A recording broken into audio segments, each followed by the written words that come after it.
எப்படிப்பட்ட நட்பு உங்களுக்கும் அவருக்கும்? எல்லாரும் அப்பப்போ கட்சி விட்டு ஓடுறாங்க. நான் எல்லா சமயத்துலையும் ஓடாமல் ஒரு 45 வருஷமாக இதே பார்ட்டியில் இருக்கேன். அவர் எங்கே போனாலும் போய் நின்றுப்பேன், எங்கே போனாலும் பார்ப்பேன்.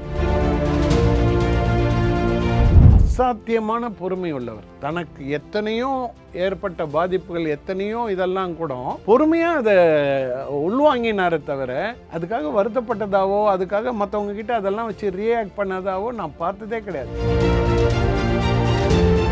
அரசியல் ரீதியாக அவர் சுலபமாலாம் இந்த அளவுக்குலாம் வரலைங்க. எல்லாரும் படுற கஷ்டத்தை விட 200 மடங்கு ஜாஸ்தி பட்டார். அதான் பொறுத்தார் பூமி ஆழ்வார்னுவாங்கல்ல, அதனாலதான் அது ஆள்றாருன்னு வச்சுங்களேன்.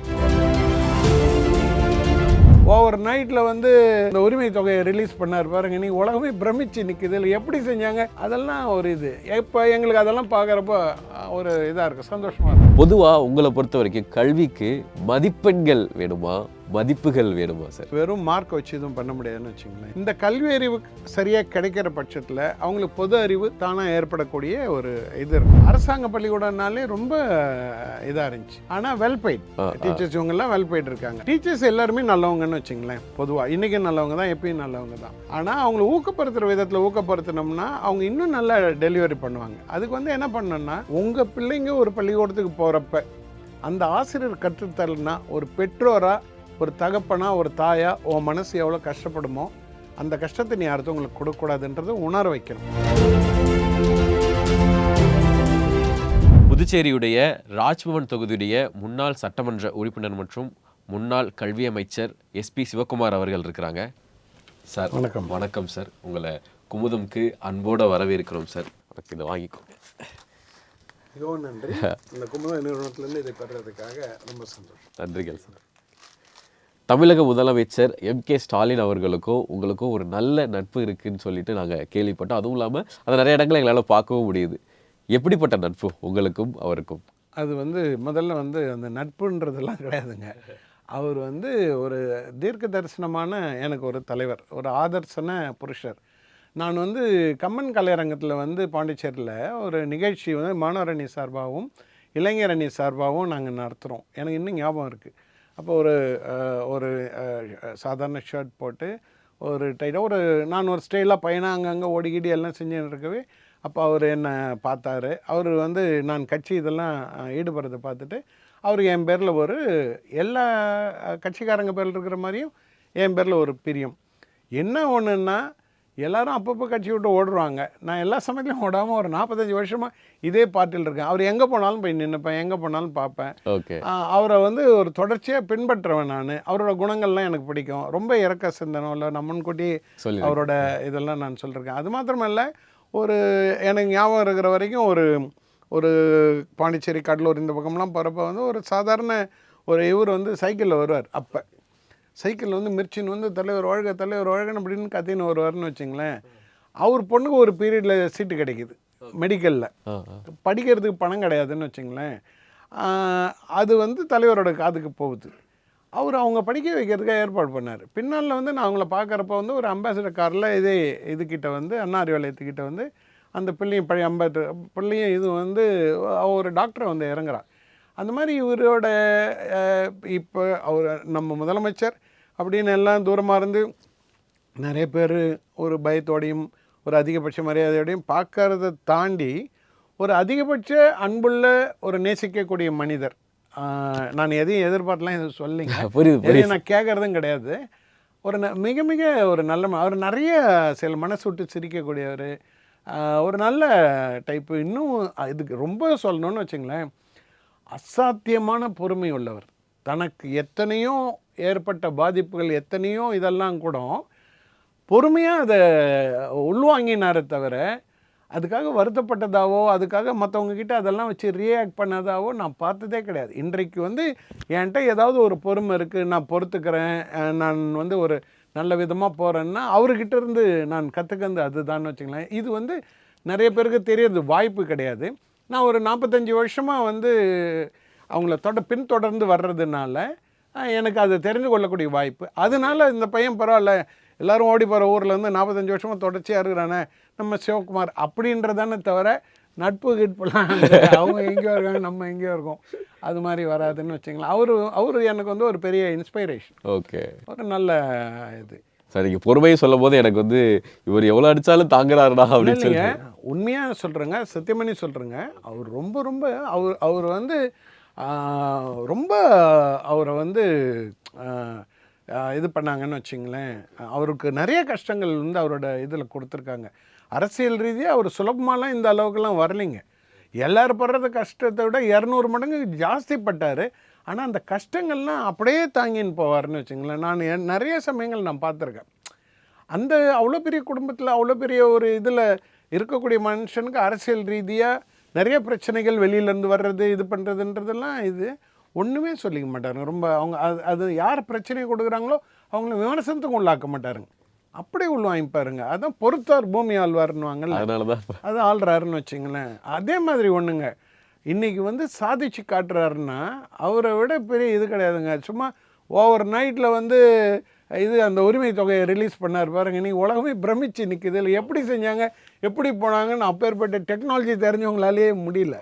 அதெல்லாம் ஒரு இது. இப்போ எங்களுக்கு அதெல்லாம் பார்க்குறப்போ ஒரு இதாக இருக்குது, சந்தோஷமாக இருக்குது. என்னடி உனக்கு வந்துச்சா, எனக்கு வந்துருச்சு அப்படின்னு சொல்லிட்டு காசு. ஆமாம் இல்லைங்க, அது ஒரு எக்ஸ்ட்ராடினரியாக இதுங்க. அவ்வளோ சுலபத்தெலாம் பண்ண முடியாது. அதுவும் இந்த எப்பயும் எது வேணாலும் தடுத்து நிறுத்தப்படலான்ற சூழ்நிலையில் அது ஒரு பெரிய இது.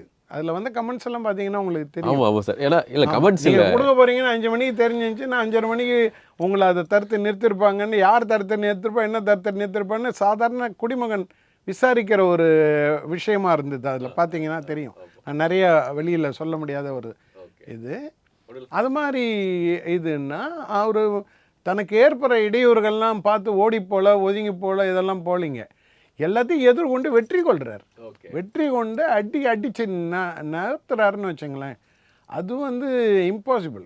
இது வந்து இதில் வந்து இவர் பேரறிஞர் அண்ணா அவர் ஒரு வழிமுறைகள், தலைவர் கலைஞர் அவர் ஒரு வழிமுறைகள், இவர் இருக்கக்கூடிய சிஎம் ஸ்டாலின் சார் அவங்க ஒரு வழிமுறைகள். இதில் ஒப்பீடுன்றதே கிடையாது. ஒவ்வொருத்தரும் சாதனையாளர்கள்.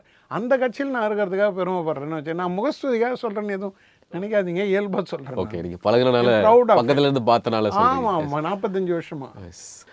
நீங்கள் பொறுப்பில் இருக்கும்போது பல விஷயங்கள் கல்விக்காக நீங்கள் பண்ணியிருக்கிறீங்க. இப்போ இதை நான் கேட்குறேன், பொதுவாக உங்களை பொறுத்த வரைக்கும் கல்விக்கு மதிப்பெண்கள் வேணுமா, மதிப்புகள் வேணுமா சார்?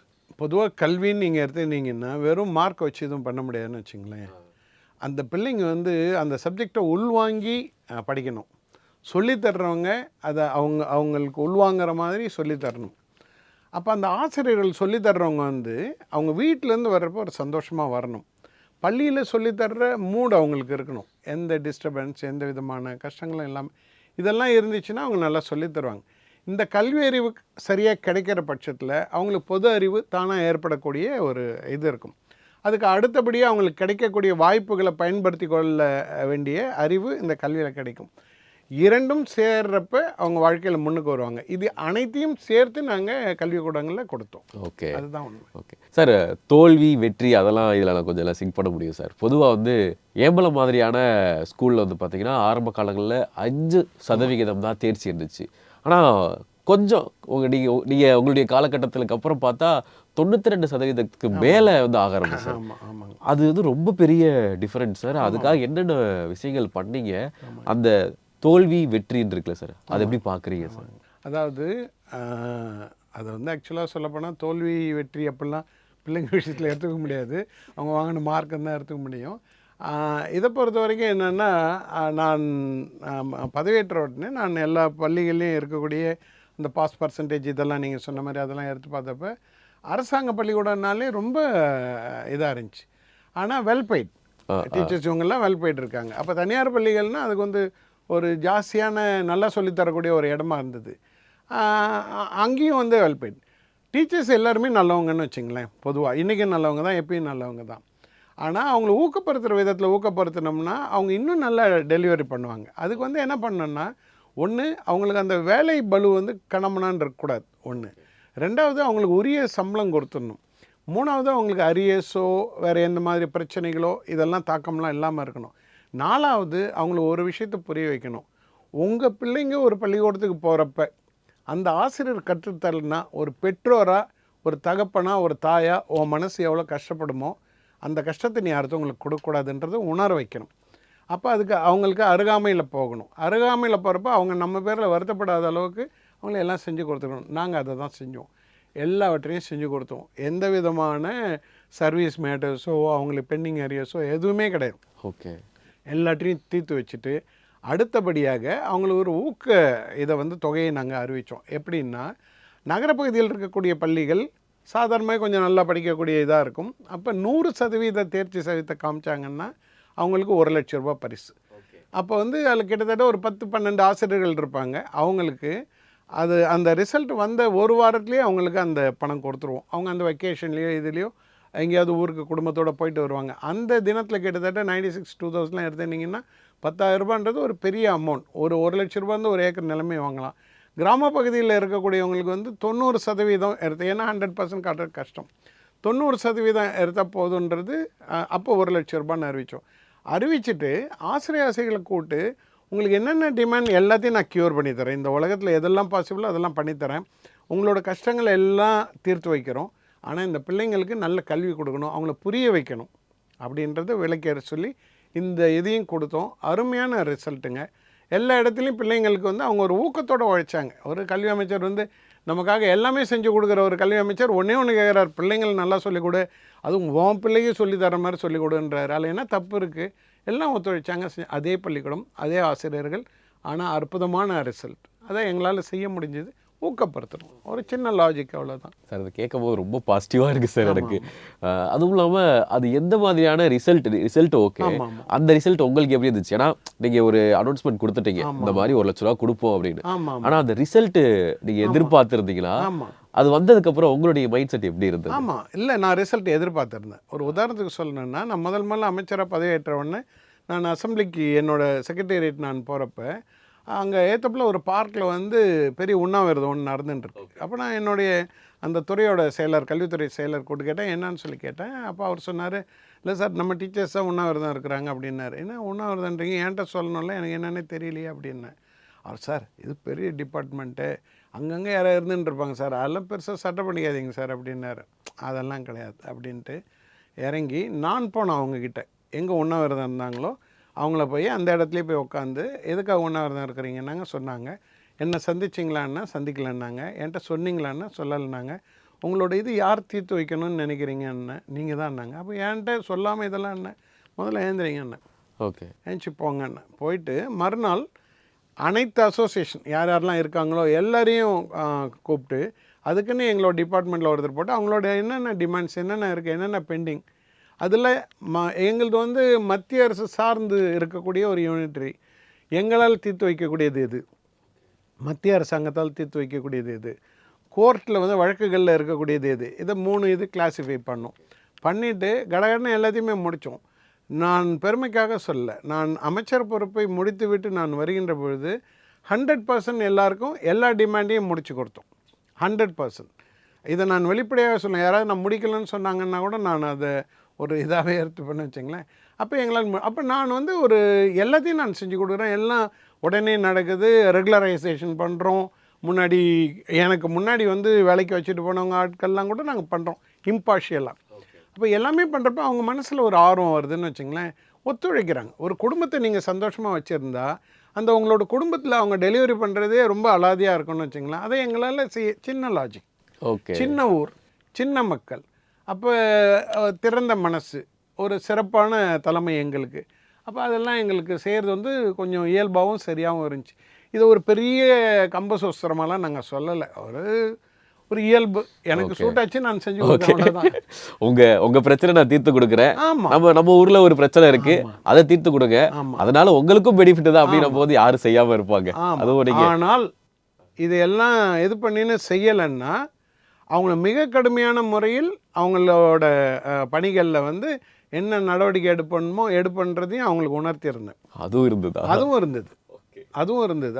அது விட மாட்டோம். என்ன எல்லாத்தையும் உங்களுக்கு சாட்டிஸ்ஃபை பண்ண எல்லாம் இது பண்ணுறோம், எல்லாமே கரெக்டாக செய்கிறோம். அப்போ அது எல்லாமே கோஆப்ரேட் பண்ணாங்க. அதில் ஒரு இது இல்லை. சொல்லும் போதே அந்த தருணம் எப்படி இருந்திருக்குமோ அப்படின்ற மாதிரி மைண்டில் எல்லாமே ஒரு ஃபேமிலியாகவே செயல்பட்டோன்னு வச்சுங்களேன். எங்களோட இது அமைப்பு, எங்களோட இதெல்லாமே வேறு சுத்தமாக. அது எந்த ஸ்டேட்டோடையும் கம்பேர் பண்ண முடியாதுன்னு வச்சுங்களேன். எங்களோட இது வந்து ஒரு சின்ன மாநிலம், சின்ன விஷயங்கள். அதனால் எங்களால் it was possible for us.